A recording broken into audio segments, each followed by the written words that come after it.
नागलोक के मंदिर में शिवन्या अपने हाथों में डमरू लिए उसे बजाते हुए शिव का तांडव कर रही थी। उसके इस मनमोहक तांडव को देखने के लिए नागलोक के अन्य नाग नागिन भी वहां एकत्रित हो जाते हैं। उन्हीं में मौजूद एक नाग शिवांश अपनी सखा सोमेश से कहता है, सखा, ये नागिन इतना भव्य तांडव कैसे कर पा रही है? देखो ना, पूरा नागलोक इसके तांडव को देखने के लिए कैसे एकत्रित हो गया है। हाँ शिवांश, नागिन शिवन्या की तांडव की तो बात ही निराली है और शिव डमरू की ताल पर तो इनका नृत्य किसी देवी के नृत्य से कम नहीं लगता। सत्य कह रहे हो, मैं तो इस डमरू पर इस नागिन का तांडव देखकर मंत्रमुग्ध हो गया हूँ। शिवांश अपने सखा से ये बातें कर ही रहा था कि तभी वहाँ शिवन्या की माँ मेनका आती है और अपनी पुत्री को रोकते हुए कहती है, पुत्री शिवन्या, बस करो, रोक दो ये तांडव। अपनी माँ की बात सुनकर शिवन्या रुक जाती है। उसके रुकते ही वहाँ मौजूद नाग नागिन पर से जैसे उसके डमरू की शक्ति हट जाती है और वो सभी अपनी अपनी कार्य करने वहाँ से चले जाते हैं। तभी शिवन्या अपनी माँ से कहती है, माँ आप भी ना बीच नृत्य में ही क्यों आई आप? पहले तुम मेरे साथ भवन में चलो, तब बताती हूँ।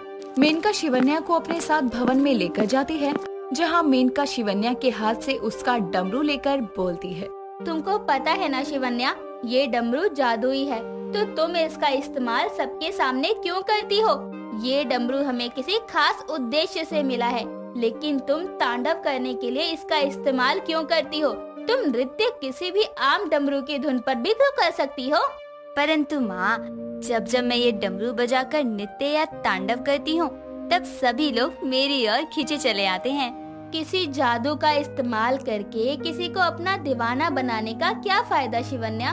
तुम एक अच्छी नागिन हो, मेरी पुत्री हो, तुम्हें खुद को साबित करने के लिए किसी जादू की आवश्यकता नहीं है और नागिन के पास तो वैसे भी बहुत शक्तियाँ होती हैं और ये डमरू नृत्य करने के लिए नहीं बल्कि किसी खास उद्देश्य के लिए दिया गया है।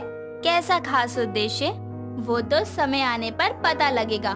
शिवन्या अपनी माँ की बात मानते हुए वो जादुई डमरू दोबारा सिर्फ नृत्य करने के लिए नहीं निकालती। लेकिन एक संध्या जब शिवन्या अपनी सखी शेषा के साथ नागलोक के वन में टहल रही थी, तभी वन में उसको कुछ अजीब दिखता है।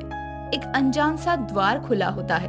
ये देखकर शिवन्या अपनी सखी से कहती है, सखी, क्या तुम्हें ये विचित्र द्वार दिख रहा है? हाँ शिवन्या, लेकिन आखिर ये द्वार यहाँ क्यों है? कहीं कोई मायावी शक्ति तो नागलोक में प्रवेश नहीं करना चाहती ना? ऐसा है तो हमें देखना होगा। मैं इस द्वार के अंदर जाती हूँ ताकि पता लगे आखिर ऐसा क्या है इसमें। नहीं शिवन्या, हम इसकी सूचना नागराज को देते हैं। चलो यहाँ से। नहीं, तब तक कोई राक्षस या कोई विनाशकारी शक्ति यहाँ आ गई तो मैं क्या करूँगी? तुम जाओ, नागराज को सूचित करो। मैं तब तक इस द्वार के अंदर जाकर देखती हूँ। शिवन्या इतना कहकर वहाँ उस द्वार के अंदर चली जाती है। उसके अंदर जाते ही वो द्वार खुद ब खुद बंद हो जाता है।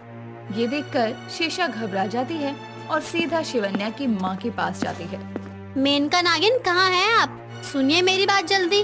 क्या हुआ शेषा पुत्री, तुम इतनी घबराई हुई क्यों हो? वो शिवन्या वन में एक विचित्र द्वार में घुसी और वो द्वार बंद हो गया। क्या? हे भोलेनाथ, कहीं मेरी बच्ची किसी मुसीबत में ना फंस जाए। मेनका नागिन शेषा के साथ मिलकर नागराज के पास जाती है तो वहीं पर शिवन्या जो उस द्वार के पार गई थी, वहाँ पहुंचकर वो देखती है कि चारों तरफ रक्त की तरह लाल रोशनी फैली है। तभी उसके सामने एक काली परछाई आती है जो उसे देखकर बोलती है, आओ नागिन शिवन्या, आओ, तुम्हारा ही इंतजार था इस पाताल लोक को, चलो मेरे पीछे। शिवन्या बिना कुछ बोले उस काली परछाई के पीछे जाती है और एक बड़े से भवन में पहुंचकर वो काली परछाई एक बड़े भयंकर राक्षस में तब्दील हो जाती है और वो राक्षस शिवन्या को देखकर कहता है, शिवन्या, वो विचित्र द्वार हमने तुम्हारे लिए ही खोला था, क्योंकि तुम्हारे पास ही वो खास चीज है जिसकी हमें जरूरत है। तुम राक्षसों को लगता है ऐसे छल से तुम कुछ भी पा सकते हो और तुम मुझे जरूर यहाँ नागमणि के लालच में लाए हो, लेकिन बता दूं कि मेरे पास कोई नागमणि नहीं है। वो समय गया जब हम लोग नागमणि के पीछे भागा करते थे नागिन। अब हमें नागमणि नहीं बल्कि वो जादुई डमरू चाहिए जो तुम्हारे पास है।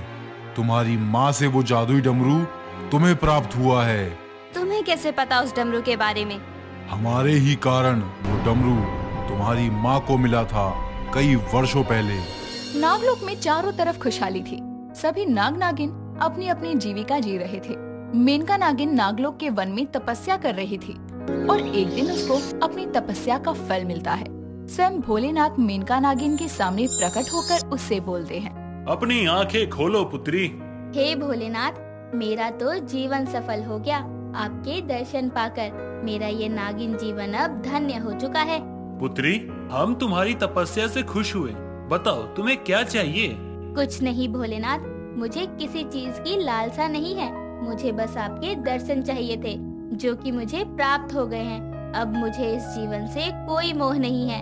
तुम्हारे इस निस्वार्थ भाव को देखकर मैं तुम्हें एक ऐसा जादुई डमरू दे रहा हूँ जिसकी शक्तियाँ तुम्हें समय आने पर समझ आ जाएगी। बस ये याद रखना कि ये डमरू तुम्हारे और तुम्हारे आने वाली पीढ़ियों के लिए एक वरदान होगा, इसलिए इसे गलत हाथों में जाने से तुम्हें रोकना होगा। जो आज्ञा भोलेनाथ। भोलेनाथ मेनका के हाथों में जादुई डमरू देकर अंतर्ध्यान हो जाते हैं, जिसके बाद मेनका नागिन उस डमरू को संभाल कर रखती है। लेकिन एक दिन अचानक हुए राक्षसों के हमले में नागलोक के कई नाग नागिन घायल हो जाते हैं। नागराज भी उन राक्षसों का सामना नहीं कर पाते। तभी मेनका नागिन उन राक्षसों के समक्ष आकर उनसे कहती है, बस बहुत हुआ तुम लोगों का आतंक। अब और तुम लोगों को मैं अपने नागलोक का नाश नहीं करने दूंगी। आखिर क्या कर लोगी तुम मेरा? तुम्हारे नागलोक का राजा तक हमारे सामने टिक नहीं पाया और तुमको लगता है कि तुम अकेली नागिन हम सभी राक्षसों को हरा पाओगी? हाँ वश्य, मुझे मेरे भोलेनाथ पर विश्वास है, वो मुझे हारने नहीं देंगे। मेनका नागिन इतना कहकर डमरू को अपने हाथ में प्रकट करके तांडव करना शुरू करती है। उनके क्रोध वश किए तांडव के कारण मेनका नागिन के अंदर से उनके ही कई प्रतिबिंब निकलते हैं, जो एक एक करके सभी राक्षसों को मारने लगते हैं। उन्हीं प्रतिबिंबों में से एक विशाल प्रतिबिंब जैसे ही राक्षसों के राजा को मारने जाता है, तभी वो वहाँ से गायब होकर भाग जाता है। उस दिन मैं नागलोक से इसलिए भागा था क्योंकि मुझे मेनका का वो जादुई डमरू चाहिए था। कुछ दिन पहले मेरे नागलोक के गुप्तचर ने मुझे बताया कि वो डमरू अब तुम्हारे पास है, इसलिए मैंने जानबूझकर वो द्वार तुम्हारे भ्रमण के समय वन में बनवाया, क्योंकि मुझे पता था तुम नागिने नागलोक की सुरक्षा के लिए उसमें आए बिना नहीं रह पाओगी। और देखो तुम आ ही गई। तो ये सब मेरे जादुई डमरू के लिए किया तुमने? अब तक तो मुझे इसकी शक्ति के बारे में पता ही नहीं था। मैंने उसे बस अपने नृत्य के लिए इस्तेमाल किया, लेकिन अब जब मुझे ज्ञात है कि वो डमरू इतना शक्तिशाली है, तो वो मैं तुम्हें कभी नहीं दूंगी। तुम जानती भी हो नागिन कि तुम इस वक्त अपने लोक में नहीं बल्कि हमारे लोक में हो और हम तुम्हें पल भर में ही भस्म कर सकते हैं। इतना तो मैं भी अच्छे से जानती हूँ कि तुम मुझे कुछ नहीं कर सकते, क्योंकि मैं ही हूँ जिससे तुम्हें वो जादुई डमरू मिलेगा। इतना कहकर शिवन्या हंसने लगती है। ये देखकर राक्षस अपनी जादुई शक्ति से शिवन्या को एक रस्सी में जकड़ देता है और उस पर अपनी शक्तियों का इस्तेमाल करके उसको घायल करने लगता है। तो वहीं नागलोक में शिवन्या के गायब होने की खबर पूरे नागलोक में फैल जाती है। जिस जगह वो विचित्र द्वार था, उसके आसपास आकर नाग नागिन शिवन्या को पुकार रहे थे। उन्हीं में मौजूद मेनका भी अपनी पुत्री को आवाज देते हुए कहती है, हे भोलेनाथ, मेरी पुत्री कहाँ गई? कहीं उन राक्षसों ने उसे कैद तो नहीं कर लिया? नागिन मेनका, ऐसे मत कहिए, मेरी सखी को कुछ नहीं होगा, वो आपकी पुत्री है। मैंने सुना है आपने भी एक बार इस नागलोक को राक्षसों से मुक्ति दिलाई थी, इसलिए शिवन्या भी वहाँ से बाहर जरूर आएगी उन राक्षसों को पराजित करके। शेषा, मैंने इसलिए उन राक्षसों को हराया था क्योंकि मेरे सामने मेरे अपनों का खून बहाया गया था और उस क्रोध में किया तांडव और डमरू की ताल ने अपनी शक्तियाँ दिखाई थी। लेकिन शिवन्या ने आज तक तांडव बस प्रसन्नता में किया है, वो कैसे बाहर आएगी उस जगह से? मेनका नागिन की चिंता का हल राक्षसों ने स्वयं कर दिया था। नागिन शिवन्या से डमरू पाने की चाहत में वो अपने किसी राक्षस को नागिन मेनका का रूप धारण करके उसको अधमरी हालत में शिवन्या के सामने लाते हैं, जिसे देखकर शिवन्या बोलती है, माँ आपको क्या हुआ? तुम मेरी माँ को यहाँ क्यों लाए हो? नागिन शिवन्या, तुमने वो कहावत तो सुनी ही होगी, प्यार और जंग में सब जायज है। और ये जादुई डमरू पाने की जंग जिसे मुझे किसी भी हाल में जीतना है। और तुम सब देख क्या रहे हो? तलवार से मेनका नागिन का सर धड़ से अलग कर दो। राक्षस के इस फैसले को सुनकर उसका सेवक अपने राक्षस बने मेनका नागिन का सर तलवार से काट देता है।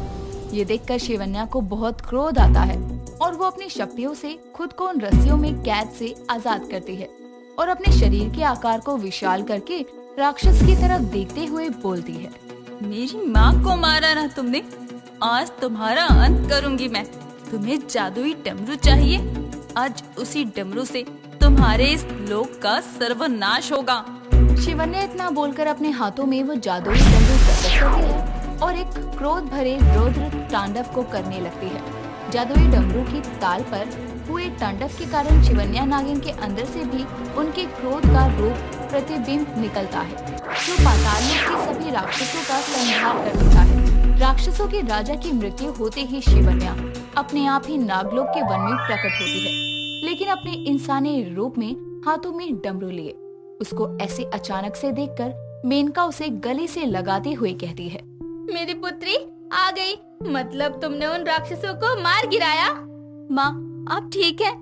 माँ मैं बहुत डर गई थी, मुझे लगा मैंने आपको खो दिया है। माँ भोलेनाथ का शुक्र है कि आप ठीक हैं। शिवन्या वहाँ से आने के बाद जो जो वहाँ हुआ सब बताती है और उसको सुनकर नागलोक के सभी नाग नागिन उसकी तारीफ करते हैं। साथ ही शिवन्या नागिन के लिए नागलोक के राजा के पुत्र शिवांश का रिश्ता आता है और कुछ ही समय में शिवन्या नागलोक की भावी रानी बनकर नागलोक पर राज करने लगती है।